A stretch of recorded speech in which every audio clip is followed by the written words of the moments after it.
हैं prime India news में हूँ मोहम्मद आसिफ। तो मैं सबसे पहले आपको दिखाना चाहूँगा कि इस दीवार पे जो आकृति बनी हुई है वो सफाई कर्मी की है और सफाई कर्मी पटना में लगभग 7 तारीख से जो है हड़ताल पे है। और इसी क्रम में आपको हम दिखा दें कि पटना में हर तरफ गंदगी फैली हुई है। जैसा कि आप देख सकते हैं कि ये मोरिया लॉक का इलाका है और यहाँ भी सफाई कई दिनों से नहीं हुई है और इस तरीके का कचरे का अंबार पूरे पटना में लग चुका है।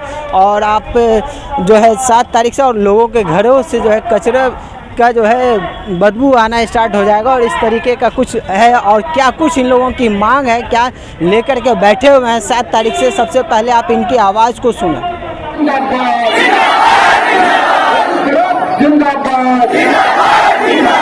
सफाई मजदूर जिसको कोरोना काल में नरेंद्र मोदी जी देश के प्रधानमंत्री ने कोरोना योद्धा कहा, उसी योद्धा को बिहार सरकार मारने पर लगी हुई है। तो योद्धा ही जब मारा जाएगा तो देश की सुरक्षा कैसे होगी, मतलब सफाई की सुरक्षा कैसे होगी। ये बिहार सरकार कहती है कि सफाई मजदूरों को जीवन भर नगर निकाय में और सरकारी में इनको नौकरी नहीं मिलेगी। हमारी यही लड़ाई है, इनको नौकरी दो, सरकारी नौकरी दो, नगर निकाय में इनको पक्की नौकरी दो। 10 बरस, 12 बरस, 15 बरस, 20 बरस से दैनिक मजदूर में सफाई मजदूर काम कर रहे हैं और आप कहते हैं कि सफाई मजदूरों का हमारे यहाँ कोई पद ही नहीं है। ये एक हमला है, राइट टू एम्प्लॉयमेंट पर हमला है। दलितों, वंचितों और जो अति पिछड़ा वर्ग के लोग हैं उनके रोजगार के ऊपर हमला है। सरकार रिजर्वेशन देती है, आरक्षण किस बात का है, किस काम का है। और आरक्षण जब नौकरी दोगे नहीं तो आरक्षण का एक झूठा वादा करके जुगला चला करके लोगों से वोट की राजनीति करना ये हम लोग उचित नहीं मानते हैं और ये लड़ाई है। सरकार तो दलित और अति पिछड़ा की बात करती है और उसी की राहबर बनती है। अच्छा सुनिए ना, आप कोई बात करे, कोई राहबर बने, हम उसमें एतराज नहीं कर सकते हैं ना। कोई साधु बन जाए, कोई क्रिमिनल बन जाए तो हम क्या करेंगे। सरकार क्या बोलती है वो सरकार जाने। हम लोग जो बोल रहे हैं, सरकार दलित और मजदूर विरोधी है, किसान विरोधी है और नगर निकाय में 30,000 सफाई मजदूर कार्यरत है, दैनिक मजदूर। तो सरकार बताए ना कि हम झूठ बोल रहे हैं या जो हम लोग मांग कर रहे हैं वो झूठ है। सरकार बताए कि विभाग के सफाई मजदूरों का पद सरकार ने क्यों खत्म किया। ये जवाब तो नीतीश कुमार जी को देना चाहिए। क्यों आप एक तरफ से कहते हैं एम्प्लॉयमेंट देंगे और दूसरी तरफ से आप इनका जॉब छीन रहे हैं। 10 साल, 12 साल, 15 साल से काम कर रहे हैं, क्या गुनाह कर रहे हैं। ये सफाई मजदूर यही मांग कर रहे हैं ना कि हमको सफाई मजदूर रहने दो। अब आप कहते हैं नहीं सफाई मजदूर भी नहीं रहने देंगे तो ठीका में जाओ। पटना तो स्मार्ट सिटी बन रहा है, तो ऐसे में तो और जरूरत है कि वो नगर निगम कितना मजबूत हो। कितना दिन से स्मार्ट सिटी बन रहा है पटना, अभी देख रहे हैं ना, हर बार लिस्ट में पिछड़ते ही जा रहा है। 100 बरस लगेगा अभी स्मार्ट सिटी बनने में। अरे स्मार्ट सिटी बन जाने से नहीं होगा। कंक्रीट का मकान खड़ा हो जाएगा 10 महला और एक आदमी उसमें हंसने वाला नहीं होगा, एक आदमी उसमें मुस्कुराने वाला नहीं होगा, तो ऐसे कंक्रीट के महलों का क्या मतलब है। तो स्मार्ट सिटी बन जाएगा। अब स्मार्ट सिटी के तैयारी के लिए काम करने वाले लोग और स्मार्ट सिटी में काम करने वाले लोगों को पेट में रोटी नहीं होगी, पेट में दाना नहीं होगा, उनके बच्चे भूखे मरेंगे, उनके लिए शिक्षा की व्यवस्था नहीं होगी, उनको रहने का आश्रय नहीं मिलेगा। तो ऐसा स्मार्ट सिटी बने या चूल्हे में चले। आप लोगों की बात मेयर सीता साहू से हुई है या फिर सरकार के किसी मंत्री से? आप मेयर जो सीता साहू जी हैं उनसे बात कर लीजिए। उनके अधिकार में कुछ रह गया है क्या। नगर पालिका अधिनियम 2007 में सरकार ने बिल्कुल संशोधन करके मेयर को, नगर आयुक्त को, वार्ड काउंसिलर को सबको पंगु बना दिया। अब ये मेयर साहिबा को समझना है, निगम के जो वार्ड काउंसिलर हैं उनको समझना है कि वो निर्वाचित प्रतिनिधि हैं और उनके पास क्या अधिकार है।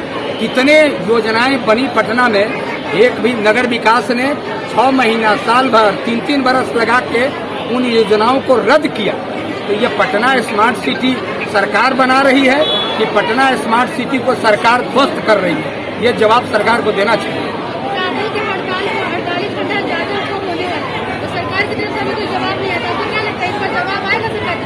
देखिए सरकार तो जवाब दे नहीं रही है, इसलिए जवाब नहीं दे रही है कि सच्चाई बोलना बड़ा मुश्किल है। तो सरकार सच को स्वीकार करे कि हम लोग जो बोल रहे हैं वो सही है।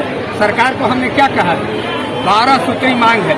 आनंद किशोर जो प्रधान सचिव हैं आज वहाँ बैठ के कार्यालय से फरमान, तुगलकी फरमान जारी कर रहे हैं, सबको नौकरी से निकाल देंगे। अरे भाई निकाल तो दो, निकाल के देखो। और आप जब 12 सूत्री मांग पर हो रही थी चर्चा, हमने क्या कहा? दो बात कहा कि आप 12 सूत्री मांग का सरकार जवाब दे दे। क्या क्या है वो 12 सूत्री? 12 सूत्री मांग है ना, नियमितीकरण। 10 बरस 15 बरस से दैनिक मजदूर काम कर रहे हैं, उनकी सेवा को नियमित करो। और कौन दैनिक मजदूर हैं? जो सफाई मजदूर हैं। तो सफाई मजदूर के नौकरी की मांग है एक। दूसरा कि यहाँ आउटसोर्स पर लूट हो रहा है। आउटसोर्स जो कमीशन खोरी का एक अड्डा बना हुआ है, इस अड्डे को नगर निकाय से हम कहते हैं उखाड़ फेंको, आउटसोर्स नहीं चलेगा। पटना में जब बाढ़ आया था 2 बरस पहले, हाई लेवल कमेटी यहाँ बनी थी, उच्च स्तरीय जांच समिति। वो जांच समिति डेवलपमेंट कमिश्नर की अध्यक्षता में था। उसने रिपोर्ट दिया है कि ऐसे कार्यों में अनुभवी लोगों को लगाना चाहिए, और स्पेसिफिक कहा है कि ऐसे कार्यों में आउटसोर्स मजदूर को नहीं रखा जाना चाहिए। बावजूद इसके सरकार अपने ही कमेटी बनाती है और अपने ही कमेटी के अनुशंसाओं को, जो गरीबों के पक्ष में होता है, मजदूरों के पक्ष में होता है, उसको मानने के लिए सरकार इनकार करती है। तो ये हम पर्दाफाश करेंगे। अगर यहाँ कोई सरकार का मंत्री या सरकार का रिप्रेजेंटेटिव नहीं आता तो क्या आप लोग मुख्यमंत्री नीतीश कुमार के पास जाएंगे या किसी मंत्री के पास जाएंगे आवाज उठाने? देखिए, कोई आए ना आए, यहाँ से जो आवाज हम लोग लगा रहे हैं, आपके जैसे मीडिया के जो बंधु हैं, हमारी आवाज को, इन गरीबों की आवाज को, सफाई मजदूरों के आवाज को मुख्यमंत्री क्या नरेंद्र मोदी तक पहुंचाने का काम करेंगे। अब रह गया उनको कि उनको सुनाई पड़ता है कि नहीं पड़ता है, ये आपकी ताकत पर निर्भर करता है। लगातार जा रहा होगा सरकार के पास, लेकिन अभी तक कोई जवाब नहीं आया, तो क्या आप ऐसे जनता का आवाज बनकर? नहीं, हम ऐसे बैठने वाले नहीं हैं। हम लोगों ने संकल्प लिया है। अभी हम लोग आने वाले समय में प्रधान सचिव ने जो तुगलकी फरमान जारी किया है, उन फरमानों में आग लगाएंगे और उनको बताएंगे कि हम डरने वाले नहीं हैं। और उसके बाद जो जितने राजनीतिक दल हैं, उस राजनीतिक दलों के यहाँ हम मार्च करेंगे। इतना ही नहीं, जो जितने दलित के और वंचित क्लास के जो एमपी लोग हैं, एमएलए लोग हैं, जनता के प्रतिनिधि हैं, उनसे पटना में जत्था बना करके 500 का जत्था घूमेगा और उन लोगों से मिल के कहेगा, आप राजनीतिक दल के नेता हैं, नीतीश कुमार को बोलिए कि दलितों को, वंचितों को, सफाई मजदूरों को उनका हक क्यों नहीं दे रहे हैं। ये लड़ाई आगे बढ़ेगी। अब सरकार को यही कहना चाहिए कि सिर्फ जनता की आवाज है, जनता की ताकत भी है। जनता की आवाज भी है, जनता की ताकत है। और इससे बड़ा जनता कौन होगा? जो पूरे पटना को स्मार्ट सिटी बनाने से लेके सफाई वगैरह, कोरोना अब रोज अखबार में निकलता है, किया है आदेश कि कोरोना फैल जाएगी, मलेरिया फैल जाएगी। तो कोरोना फैल जाएगा तो कोरोना को रोकने वाले यही लोग हैं। इसका मतलब आप नोटिस निकाल रहे हैं कि इनके हड़ताल से कोरोना फैलेगा। तो हड़ताल से कोरोना फैलेगा तो जो लोग काम करके कोरोना को रोक रहे हैं, उनको अब पेट क्यों नहीं भर रहे हैं? उनकी मांग पर सुनवाई क्यों नहीं हो रही है? इसलिए इंसाफ की लड़ाई। डॉक्टर का नाम लिया जाता, पुलिस कर्मियों का नाम लिया जाता, लेकिन इन सफाई कर्मियों का नाम नहीं। अब देखिए ना, अनुकंपा पर राज्य के हर विभाग के कर्मचारियों की बहाली उनके आश्रितों की होती है, लेकिन पुलिस की बहाली होगी अनुकंपा पर, शिक्षक की बहाली होगी अनुकंपा पर। तो नगर निकाय के जो कर्मचारी हैं, सफाई मजदूर, उनके बच्चे अनुकंपा पर क्यों नहीं बहाली होंगे? ये भी है। तो ये बहुत तरह का ग्रुप ग को ये पहली दफा 1952 के बाद आपने ऐसे एक्ट में अमेंडमेंट किया। अब आप कहते हैं पहले तो नगर विकास और नगर निकाय होता था, सरकार ने एक बिचौलिया, आनंद किशोर ने एक बिचौलिया बना करके निदेशालय खड़ा कर दिया, निदेशालय प्रशासन। अब सारा नियंत्रण उनके हाथ में होगा, कर्मचारी का नकेल कसेंगे, उनकी नियुक्ति का अभी से धमकाना शुरू किया, आपके नियुक्ति की जांच करेंगे। अरे एक आदमी जो नियुक्त होके 20 वर्ष से काम कर रहा है, उनका दोहन करने के लिए तुम बोल रहे हो कि अब जांच करेंगे? यहाँ प्रभारी लोग काम कर रहे हैं, वो प्रभारी का समायोजन नहीं हो रहा, कहते हैं कि पद नहीं है, रिटायर कर रहे हैं तो पद खत्म हो जा रहा है। ये कौन सी व्यवस्था है? पूरा अव्यवस्था है। नगर निकायों में लूट का माहौल है और पूरा जो केंद्र सरकार से फंडिंग होता है, उस पैसा को लूटा जा रहा है। यही कारण है कि नया स्मार्ट सिटी बन पा रहा है बिहार में, और नहीं ये जो मजदूर, गरीब मजदूर, सफाई के लोग काम कर रहे हैं, उनका पेट भर रहा है, लूट है। इसलिए इसका विरोध हम लोग करेंगे और अंतिम सांस तक लड़ेंगे जब तक न्याय इस बार नहीं मिल जाता है, चाहे जो हो इसके लिए। तो ये कुछ इनकी मांग है और ये अपनी मांगों को लेकर के 7 तारीख से अनिश्चितकालीन धरने पे हैं। और पटना में लगभग हर जगह पे कचरा आपको देखने को मिलेगा। ये पटना स्मार्ट सिटी का हाल आपको बताया जा रहा है और दिखाया जा रहा है कि क्या कुछ यहाँ हो रहा है। और आप मेरे पीछे आवाज़ सुनते होंगे कि अभी भी सफाई कर्मी जो है अपने माइक से जो है अपनी आवाज़ों को बुलंद करते हुए सरकार से मांग कर रहे हैं। क्या कुछ सरकार तक आवाज़ जा रही है? क्या नीतीश कुमार इनके समस्याओं का हल करेंगे? क्या पटना नगर निगम की जो है सीता साहू इनकी आवाज़ों को जो है बुलंद करेंगे, इनकी मांगों को पूरा करेंगे? क्या सफाई कर्मी फिर से वापस सफाई करने के लिए वापस आएंगे?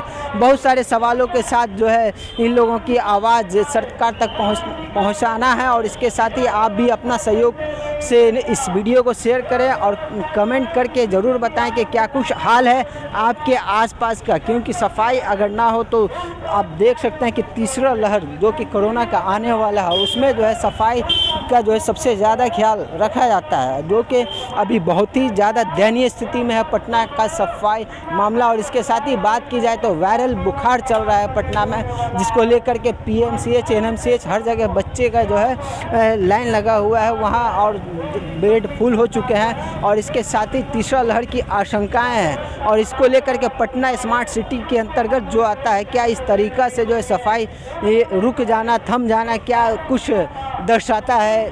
आप कमेंट करके ज़रूर बताएं। बहुत बहुत धन्यवाद। इसी तरह न्यूज़ के लिए आप जुड़े रहें प्राइम इंडिया न्यूज़ पर। मैं मोहम्मद आसिफ सहयोगी मोहम्मद दानिश के साथ।